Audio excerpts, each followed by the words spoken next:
কাছে থেকে খায় ঘুমায়, তারা ওখানে কি প্রেম করে? দুই পুরুষ হতে প্রেমও করা যায় না, ওরা সমকামী কিনা আমরা জানি না। তাহলে করে কি? এই বাংলাদেশের তথ্য কোথায় এখন নাই? এরপরে হাসিনা সেখানে আছে, মানে করে কি?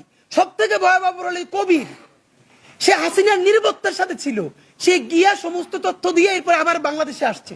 এখন আমরা শুনতে পাই সে নাকি 2-1 দিন আগে পালাই গেছে। কোথাও গিয়া চোরের মতো হামলা করার মতো পোলা আমরা না। যদি কেউ মারতে চাই, ছিঁড়ে ফেলাইতে চাই, ঘোষণা দিয়ে যাবো ইনশাআল্লাহ। আমি এইখান থেকে নড়ার আগে, এইখানে যদি বোমাও মারে আপনারা কেউ নড়বেন? সবার আগে আঘাত আমার উপরে আসতে হবে। সবাই নামাইয়া আমি পালাবো, সেই ছেলে উসমান হাদি না। প্রথম আঘাত আমার উপরে আসবে, এরপরে আপনারা কোনো কালাস করবেন না। লড়াই যাতে ব্যাহত না হয়। বাংলাদেশ লেভেল সেকন্ড গাইবে, এরপরে মাগরিবের ব্রেক। যতক্ষণ গান শুনতে চান শুনবো। বাংলাদেশ লেভেলসের জন্য আবার একটা বিগ ডান্স হবে। তার সন্তান সজীব ওয়াজেদ জয়কে ফায়ার করে চক্ষুটা খুলে হাতে পড়ুক, সে দেখুক সন্তানের চক্ষু উপড়ে ফেললে মায়ের অন্তরে কি রক্তক্ষরণ হয়।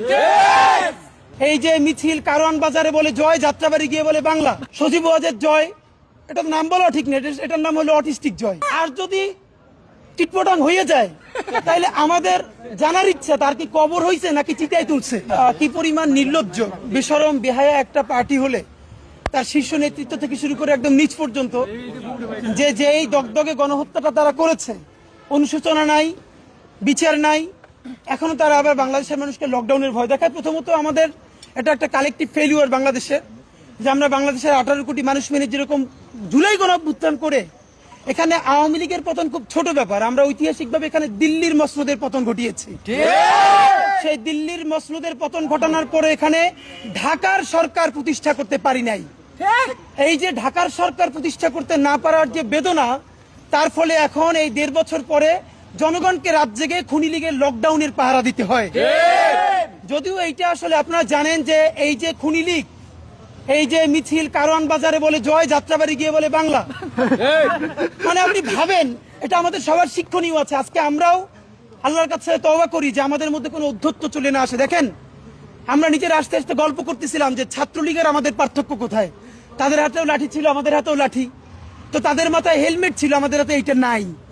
পার্থক্যটা হলো তারা ছিল জালেম, তারা এই শক্তি ব্যবহার করে বাংলাদেশের মানুষকে গুম করেছে, খুন করেছে, হত্যা করেছে, ধর্ষণ করেছে, দেশের প্রতিটা ইঞ্চিকে কেজি ধরে ভারতের কাছে বিক্রি করে দিয়েছে। আর আমরা আপামর জনসাধারণ একটা লাঠি নিয়ে, হেলমেট তো নাই, আমাদের কাছে তো বন্দুক নাই, পিস্তল নাই, আমরা সেই দিল্লির দাসত্ব থেকে বাংলাদেশের নতুন বাংলাদেশ গড়বার জন্য রাজপথ সমস্ত মানুষ আজকে পাহারা দিচ্ছে। এই হলো আমাদের পার্থক্য। সুতরাং বন্ধুরা, আপনাদের মাধ্যমে বলতে চাই, ইতিমধ্যে আমি দেখলাম যে আওয়ামী লীগের অনেক পেজ থেকে, আপনারা দেখেছেন গতকালকে শেখ হাসিনার পেজ থেকে ইনকিলাব মঞ্চের কথা বলা হচ্ছে। সজীব ওয়াজেদ জয়, এটার নাম বলা ঠিক নেই, এটার নাম হলো অটিস্টিক জয়। এইটার নাম দিচ্ছে ডাক্তার। আমার ধারণা ওর মায় বাইচে নাই, কারণ সে কথায় কথায় যেরকম আপনারা দেখছেন আওয়ামী লীগ যখন ক্ষমতায় ছিল 15 বছর ধরে যেই রিয়াকশনটা দেওয়ার কথা ইউনিয়ন পরিষদের একজন মেম্বার নিরও যে রিয়াকশন দিয়ে খাটে না, সেটাও হাসিনা দিত। এখন দেশে এত ঘটনা ঘটে যাইতেছে কিন্তু সে ভিডিও কলেও আসে না, প্রকাশ্য আসে না। আমার ধারণা সে আছে কিনা এইটা প্রমাণ করার জন্য তার একবার ভিডিও কলে আসা উচিত। আর যদি টিটপটাং হয়ে যায় তাহলে আমাদের জানার ইচ্ছা তার কি কবর হয়েছে নাকি চিতায় তুলছে। অনেকেই তারে বলে যে তার মৃত্যু কামনা করি, আমরা একদম মনে প্রাণে বলি আমরা হাসিনার এত দ্রুত মৃত্যু চাই না।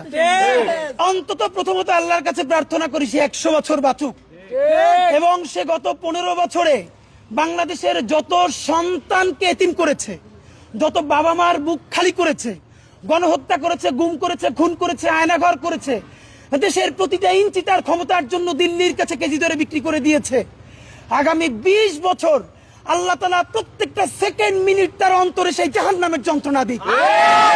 সে জাহান্নামের, আমি তো চাই তার সামনে তার সন্তান সজীব ওয়াজেদ জয়কে ফায়ার করে চক্ষুটা খুলে হাতে পড়ুক, সে দেখুক সন্তানের চক্ষু উপড়ে ফেললে মায়ের অন্তরে কি রক্তক্ষরণ হয়।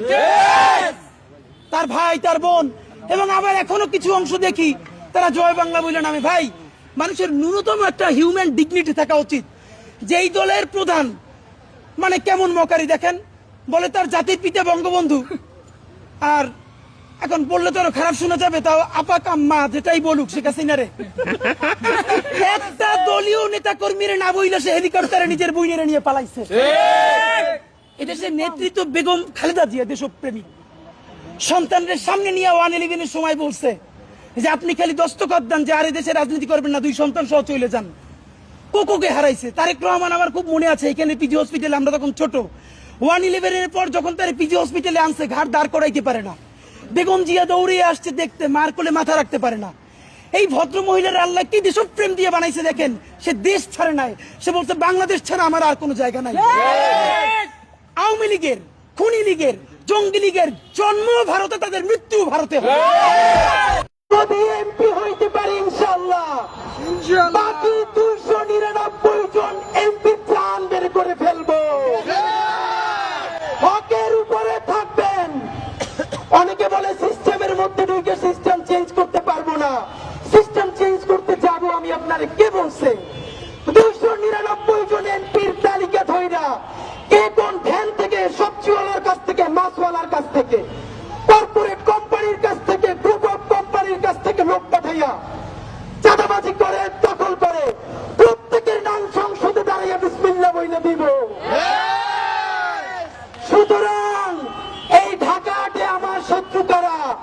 যারা এখানে চাঁদাবাজি করবে, যারা এখানে মাদক কারবারি করবে, যাদের নাম বলে দিলে মাদকের ব্যবসা ধ্বংস হবে, তারা সবাই ঐক্যবদ্ধ হয়েছে ওসমান হাদিকে ঠেকাও। এই চাঁদাবাজি সিন্ডিকেটের সাথে জড়িত, যারা সেই আমলাতন্ত্রের মধ্যে জড়িত, আজকে সকল চাঁদাবাজের সেই গ্রুপ, মাফিয়াতন্ত্রের গ্রুপ, দখলবাজদের গ্রুপ এক হয়েছে যে এই ছেলে তো সবার নাম বলে দিবে। শোনেন, আল্লাহ যদি বাঁচায় রাখে, যা বলাই নেই, শরীফ ওসমান হাদির দায়বদ্ধতা সেই রিকশাওয়ালার প্রতি যে আমার এইখান থেকে উঠাইয়া নিয়া ভাড়াটা নেয় না, চড়াই ধরে ভাড়া দিতে চাইলে চোখের পানি ছাইরা দেয়। আমার দায়বদ্ধতা সেই চাওয়ালা শ্রমিকওয়ালা ভাই বোনদের প্রতি যে 50 টাকা 100 টাকা দিয়ে আজকে আমার র্যালি কইরে দেয়।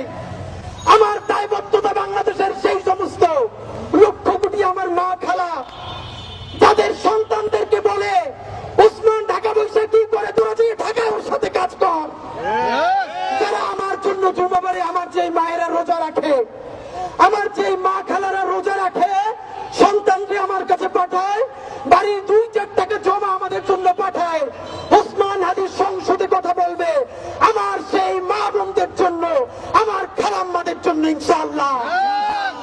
আল্লাহ যদি আমাদেরকে সংসদে পাঠায়, ঢাকা 8-এ আর কোন চাঁদা চলতে দেয়া হবে না। যেইখানে চাঁদা শুনবো, আপনারা দেখেন না আমরা কি পারি না পারি, গত 1.5 বছরে দেখেন নাই? এই ওসমান হাদি এবং তার ভাই বোনেরা আল্লাহ ছাড়া এই জমিনের নিচে আর কাউকে ভয় পায় না। অনেকেই আমাদেরকে বলে ভাই নির্বাচনের পরে কেমনে থাকবেন? আপনাদেরকে একটা কথা বলি, যাদেরকে আপনারা বড় মাস্তান মনে করেন, এই মাস্তানেরা যদি মাস্তানি হইতো, এই মাস্তানেরা মাস্তানি কইরা হাসিনারে পতন করতে পারতো। এরা মাস্তান না, এরা সিচকে চোর, এরা চাঁদাবাজ, এরা ছোট ডাকাত, এরা মাফিয়া, এরা ব্যাংক লুটেরা। বড় অর্থে সার্বভৌমত্ব টিকিয়ে রাখার মাস্তানি করার কোন সাহস এবং শক্তি তাদের নাই। অনেকে আমাদেরকে বলে অমুক নেতা 15 বছর লড়াই করছে, আর হাদিরা তখন কই ছিল? লড়াই যদি করলেন, আপনাদের এত ব্যাংকের ব্যবসা টিকে থাকলো কেমনে? যারা লড়াই করছে, সাতক্ষীরায় আমার ভাই বোনদের বাড়ি লড়াই করার কারণে বুলডোজার দিয়ে ঘুরাই দেওয়া হয়েছে। এই ঢাকায় যারা স্বাধীনতার পক্ষে দাঁড়াইছে, হেফাজতের রাত্রে মানুষের পক্ষে দাঁড়াইছে, তাদের ব্যবসা বাণিজ্য লুট করা হয়েছে। তাহলে এত বড় বিপ্লবী এখন হইলেন, এতগুলো ব্যাংক, এত বীমা, ঢাকায় এত হোটেল, এত ব্যবসা বাণিজ্য কেমনে চালাইলেন ভাইরা? নারায়ে তাকবীর, আল্লাহু আকবার, নারায়ে তাকবীর, আল্লাহু আকবার। বাংলাদেশ, বাংলাদেশ জিন্দাবাদ, জিন্দাবাদ, ইনকিলাব, ইনকিলাব, জিন্দাবাদ, জিন্দাবাদ। দেশের রক্ত, আমাদের রক্ত, রক্তের বন্যায় দেশে যাবে অন্যায়। আবু সাইদ মুক্ত, দেশাইনি যুদ্ধ, আবু সাইদ